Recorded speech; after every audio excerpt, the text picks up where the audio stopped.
This is Speak Up. I am Sandra Schulte. Welcome back to our show. Today, I am very, very fortunate to have Peter UC come all the way from Washington, D.C. to be with us. Peter is a senior fellow at the Hudson Institute. He focuses on nuclear deterrence, nuclear modernization, arms control, and defense policy. He has, since 2020, he has worked with the National Security Administration. Since 2010, he has also created and hosted 22 nuclear triad symposiums. Since 1981, Mr. UC has been an advisor on policy and legislative issues to a group of aerospace industries in the strategic defense industry. From 1993 to 2011, he was with the National Defense University Foundation, and working backwards further from 1981 to 1993, he was with the Institute for Foreign Policy Analysis. Welcome to our show, Peter. Thank you so much. Pleasure to be here. How do Russia and China view nuclear weapons? That's an excellent question. We have traditionally looked at deterrence from an American point of view is we're going to stop bad guys from doing bad things against us and primarily using nuclear weapons against us. But we assumed that's what other people thought as well. In 1999, Mr. Yeltsin signed a decree in Russia that changed their strategy. He said, give me nuclear weapons that are small enough, accurate enough, that I can use on the battlefield, and which gives me political and diplomatic leverage to keep America out of the fight. So it became a servant of war. Deterrence was no longer to prevent war, it was to allow war to be engaged by the Russians as they saw fit. The problem is the Chinese, for the first time in our history, we now have two peer competitors that are nuclear armed, and the Chinese have adopted that same strategy with respect to Taiwan and their regional area. So they see nuclear weapons as keeping us out of a fight that they start. And that's a sea change. That's a vast change from the Cold War, when it was the Russians looked at nuclear weapons to prevent us from going into Eastern Europe, but we looked at nuclear weapons to stop them from going into Western Europe conventionally. So it was basically what we call an umbrella, a nuclear umbrella. So now they're using it as a deterrent against us. Yes, to keep us out of a fight which they start. Because we would win on a regular conventional war. Conventionally, our military, basically in the war games we have done, which they've watched. They're fairly accurate. They're fairly good. We don't load the dice because that doesn't help anybody. We know that if nuclear weapons are introduced in a conflict, everything goes, it flips bad, is we don't come out ahead. I'm not sure you can say we necessarily would lose, but certainly the conventional capability will not prevail. And that Mr. Putin and Xi Jinping know. But we're not able financially to match them tank for tank, artillery piece for artillery piece. Our technology and our advantages in space, for example, enable our conventional forces to prevail. But once nuclear weapons are introduced, and they know that, that no longer holds. Is this a strategy change? Yes. As I said, Mr. Yeltsin signed the decree. I think Putin probably wrote it. But then when he became president, what Mr. Putin did is he put into place all the nuclear weapon systems needed to implement that strategy. And I just want to hold up for your audience, which is quite interesting. This is 1955 to 1955 to 2035. All the Russian individual nuclear weapon systems that they're building. Notice over here on the right, after the 2010 New START Treaty, 32 systems they're now building. And they're 90% complete. In fact, Putin said 89.2% complete. And so in another couple of years, they'll be done. How's that compared to what we have? Well, here again, I have another chart, which the Department of Defense actually published. And I don't know if folks can see this, but this period, this over here that you see is white. We're over here, we're over here by this star, okay? This is the end of the Cold War. That's what we've built since the end of the Cold War. Nothing. Now, to be fair, we're modernizing everything, but it only will come into force here in 2029 to 2042. And what you showed us before is what they have now. That's what the Russians have now, yes. Whew. Does Ukraine represent an escalate to win strategy? Yeah, that's a very good question. General Hyten, who was the vice chairman of the Joint Chiefs, said years ago that Putin had adopted a policy called escalate to win. Now, some people called it escalate to de-escalate, meaning you get in a conventional war, you're losing, and Russia says, we have this trump card over here called nukes. Stand down, America, or we'll use them. Meaning we'll escalate the fight in order to stop it. That's escalate to de-escalate. Now, General Hyten said, nah, that's not pretty accurate. It was escalate to win. Putin wanted to basically, now that's what he did in Ukraine.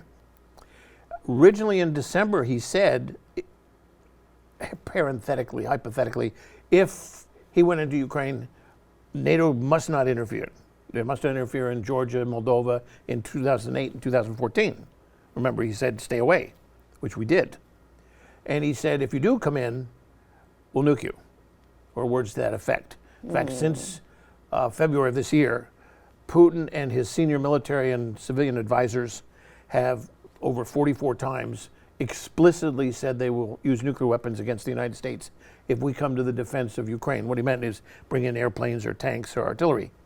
So that took us off the table. We said, okay, and the president, I understand why. He said, we're not getting in this fight. We're not sending airplanes or American pilots and soldiers, but we'll give assistance. Remember, in the Obama administration, we gave them blankets. In the Trump administration, we gave them lethal aid. But to be honest, in 1994, we signed a treaty with Ukraine and Britain and Russia saying, we guarantee your borders. And then we just kind of went to sleep. And so did Ukraine. They did better than we went to sleep. We went to sleep. And what we did is basically forgot our...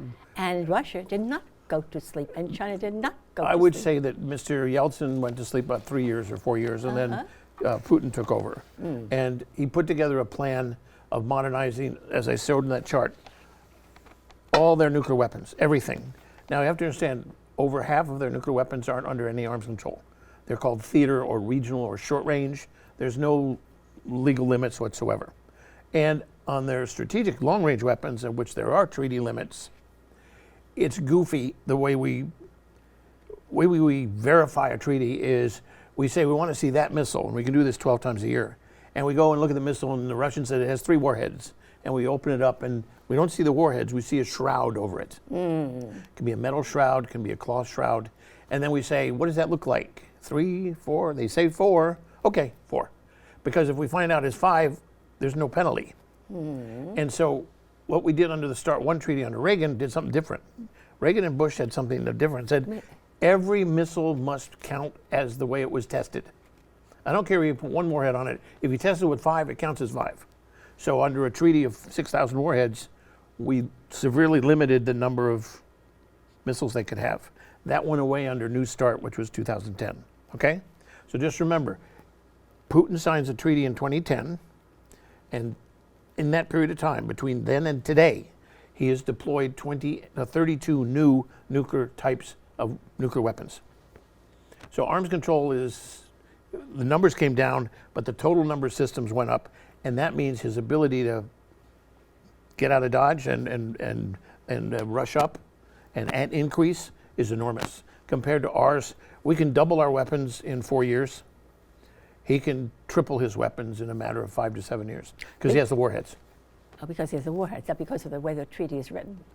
In part, yes, because the START 2 treaty, which was signed by our president, Yeltsin and Bush signed it, and then the Senate ratified it. The Russian Duma in 1999 turned it down.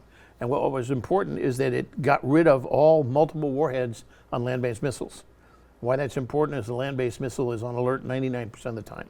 It can be launched from day-to-day peacetime without you knowing. It can just, okay? And a lot of warheads are on each of those missiles, 3, 4, 5, 6, 7, 8, 9, 10. So you can really increase the number of warheads surreptitiously or legally, but all of them are available for a first strike. As opposed to submarines, You got about a third of them at sea at any one time, a third in transit, and a third in port. So we emphasize going to sea, which limits the number of on alert day-to-day warheads, which is more stabilizing. On the part of the Russians, unfortunately, have most of their systems are on land-based missiles. And I noticed you said also, too, that the United States has to identify before they go and inspect what they're going to inspect. Well, we tell them we want to see missiles number 1, 7, and 8, and they have a list. And the question is... What's not on the list? Well, the issue is there's no penalty for cheating. And the question is we assume they're not. So the State Department always says they're in compliance. Insofar as you know, but the real issue is those systems that are long range that are not under the treaty, that instead of 1,550 warheads, I think the Russians have 2,700. Now you say it doesn't matter. Well, theater systems, they have between 2,000 and 5,000. We have 200 such warheads in Europe on board fighter planes. Okay? So we have 200. They have a minimum of 2,000. Most people I talk to think they have 5,000. And they're hours And they're under no restrictions under arms control. Reason is they're so small and it can be hidden, is it's very difficult to verify what they have. And hours are on certain on airplanes on a few bases in Well, Europe. there's Italy, there's Turkey, there's Britain. That's where they are. What's the United States deterrent policy? Good question. Okay. Here's where a lot of people get confused in the media, and that is that everybody thinks it's called mutual assured destruction or MAD. If they hit us, we'll throw everything at them and incinerate Moscow and St. Petersburg. We got rid of that between the Eisenhower administration and Kennedy. And the reason was, let's say the Russians went into Cyprus or went into Bolivia or something. Are you going to use all your nuclear weapons against Russia and basically initiate Armageddon? Because they'll come back with everything they have. And you're going to have smoldering ruins all over the place. And it was considered not credible. So Kennedy adopted what he called flexible response, meaning if there's a limited attack, we could respond limitedly. If there's a major attack. And now people say, oh, you're crazy. It's all going to go bad to the max, irrespective. But if you don't have that capability, the other guy has a free shot. Because the only thing you can do with massive retaliation is not credible. And you're basically asking the other guy to test you, which is what Castro did in Cuba and Khrushchev. Why did Kennedy get them to back down? It's very interesting. We had a 70-to-1 advantage in nuclear weapons over Moscow. We had a 70-to-1 advantage, which we don't 70 have. times more. Now, no, they have the advantage. Yes. And the other thing is Kennedy said afterwards, he went to Lawrence Livermore Lab and said, Minuteman went on alert, the ICBM, which we still have today. It went on alert the very day we discovered the missiles in Cuba. And he said, that was my ace in the hole. Why? Those Minuteman missiles in North Dakota could reach Moscow, and nothing Moscow had in Russia could reach Washington. But except for today, liquid-fueled rockets, which had to be fueled, and you could see them. The Minuteman were solid rocket fuels, solid fueled, and they can on alert day to day, 24/7, 365. So they don't have to be fueled. I mean, they're ready to go. And as I said, we had a 70-to-1 advantage over the Russians in respect to nuclear weapons. and today, Today, they basically, if you add up all their theater systems and everything, I would say they have at least a 3-to-1 or 4-to-1 advantage. and then they have something they can launch from Moscow. to Oh, the yes, United absolutely. States. Their ICBMs are very, very powerful. They just are deploying one called Zermatt. It has, I think, a 12,000 kilometer range and anywhere from between 8 and 12 warheads per missile. And they in would arrive in how much time? 20 minutes.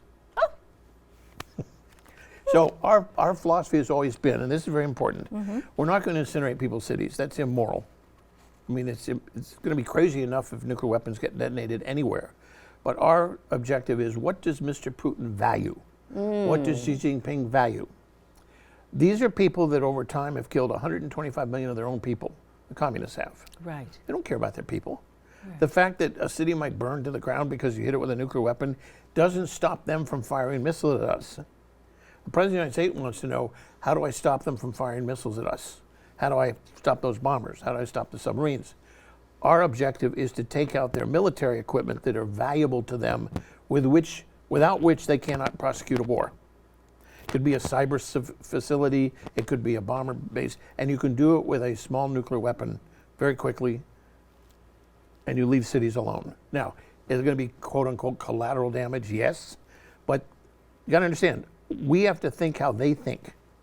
And they think that they're going to do the same If thing. Mr. Putin knows that he initiates conflict, his weapons will not be available for him to use, then why does he go to war in the first place if he's going to end up with basically not the weapons he needs? Because And that's deterrence. and what he said is that we will hit you first. Well, yes, that is In the part of same what way. he says. If you come conventionally at us with tactical airplanes or tanks or whatever, we then will escalate to nuclear weapons, And hit. and that will scare you, as Medvedev said. He said, you're too scared to respond, so you'll stand down. And that's what he's counting on, because the rhetoric of our leaders means something when they say, well, a number of very senior officials in previous administrations have been asked, what happens if he hits it with a nuclear weapon? What do you do? Well, if it's in Europe, let's say, they said, don't use nukes in response. Use only conventional weapons. Macron, the French president, said, never use nukes. He took nukes off the table. But when you do that, when you take nuclear weapons completely off the table, what did you just signal to Mr. Putin? That he can use nuclear weapons with impunity, and he knows using nuclear weapons trumps our conventional capability. Which is what I went through earlier, was our military knows this. That's why we want to keep any conflict conventionally, and if we want to stop any conflict from happening, and therefore we want to talk and give someone what's called an off-ramp. The problem is, what would Mr. Putin accept? Now, he has said, I'll negotiate, or I can get what I want through negotiations. Not quite clear what he means by that, but his military has been shown to be logistically terrible. They didn't put a lot of supplies in. They're not well trained. They have lost an enormous amount of ground to the Ukraine military, which has performed far better than I think most people thought. But it also tells you what extraordinary technology American weapons are, because they're using our weapons to great effect. My push is get a ceasefire.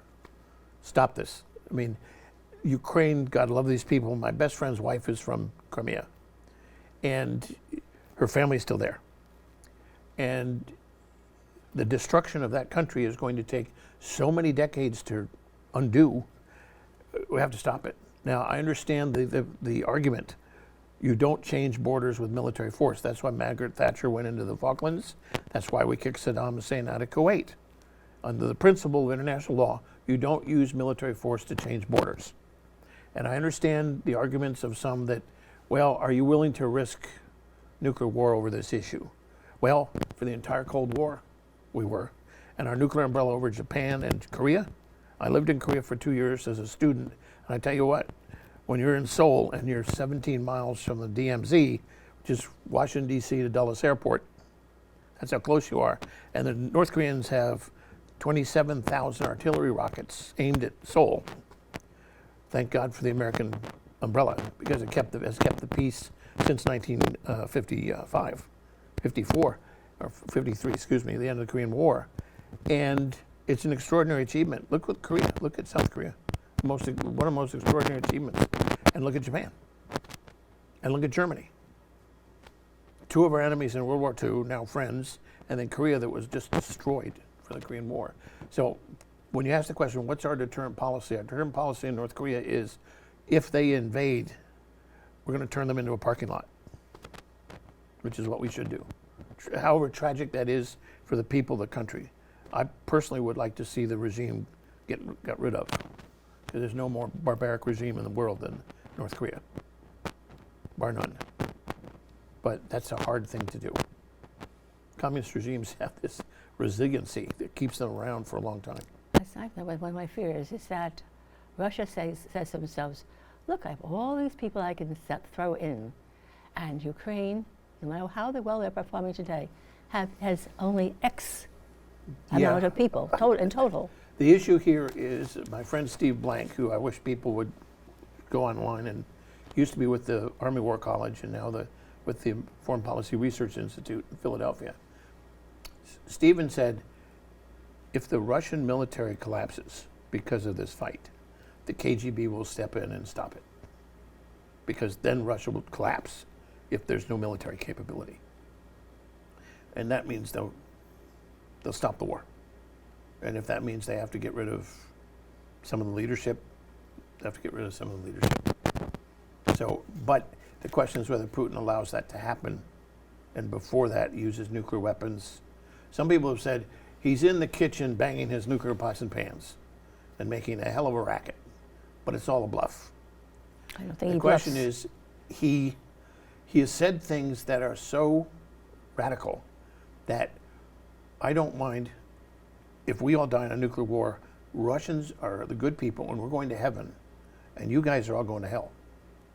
And he said that, not before this war, but I think a year ago. So he doesn't tell people exactly what he's up to. Didn't even tell his own military he was going to go into Ukraine. So part of our strategy is there's not a one-size-fits-all with nuclear deterrence. Depends on whether it's North Korea, depends on whether it's Russia or China. But we have to rethink that China and Russia are not deterred the same way necessarily. And yet we've never faced two peer competitors, both nuclear armed. That's the first time in our history. And that's what our military commanders have now emphasized is critically important. Because if we don't modernize our nuclear deterrent, we have one other choice: go out of the nuclear business, because this stuff is bombers, 1962. ICBMs, 1970 first built. And how submarines, 1981. And how long does it take to build the next we're building generation? them now. And how long will it take? We're building the bombers, we're building new subs, and we're building ICBMs. And we're doing it on budget, in time. Okay. The question is, we started late, and though these are extraordinarily heroic efforts by our industry, we're behind the eight ball. Russia and China have modernized much quicker than we have. And so the question is, our old stuff we have to sustain. As I said, Minuteman will be first deployed in 1970. It's going to be 65 years old at the end when we get rid of, but we have to bring the new ones in as the old ones go out, but the old ones got to still keep operational. Because the last thing you want to do is signal your bad guys, our systems don't work. And that's the problem with delaying and cutting and saying, oh, no, not today, show restraint. And Senator Shaheen is from New Hampshire, and she's a Democrat, and I got to praise her on this. She said, what you're saying is you're rolling the dice because any day you could wake up and your commander could come to you and testify before Congress and said, Senator, this stuff doesn't work anymore because we kept it around X number of years longer than we knew we could, because we wanted to save a little money and slow things down. And people say, well, so restraint. Russia will reciprocate. A recent study done by a friend of mine, Dave Trachtenberg, this summer, went back history and said never has any U.S. restraint resulted in Russian restraint. In fact, Harold Brown, the former Secretary of Defense under Jimmy Carter, someone I admire enormously, said, we build, they build, we stop, they build, when you talk about Russia. I think that needs to be shown to the senators and the legislators every few months or so. It's the one fortune cookie analysis that's right. As my Israeli friends say, one of the things about a lot of this issues is they complain that fortune cookie analysis doesn't explain things, but that does.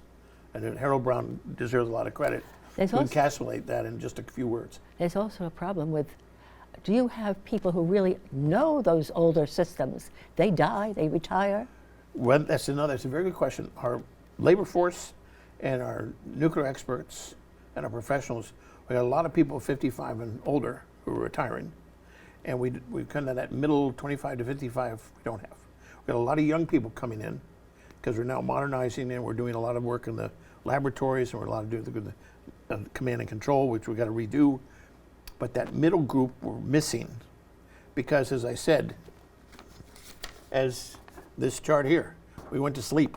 A general friend of mine, General Garrett Harensack, he called it a nuclear holiday. He said a holiday from history. He said we went to sleep Because, hey, we're going to have a barbecue. It was the end of history. The Cold War was over.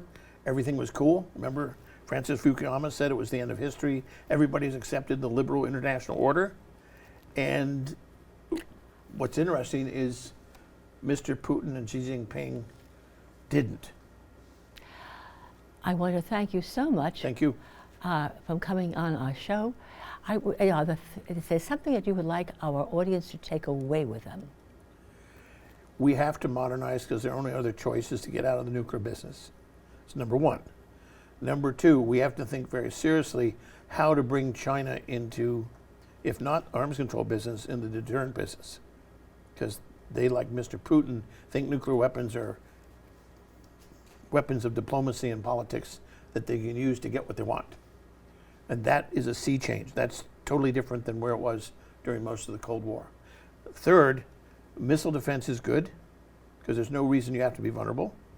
And proliferation, particularly in Iran, is the most serious problem other than Russia and China.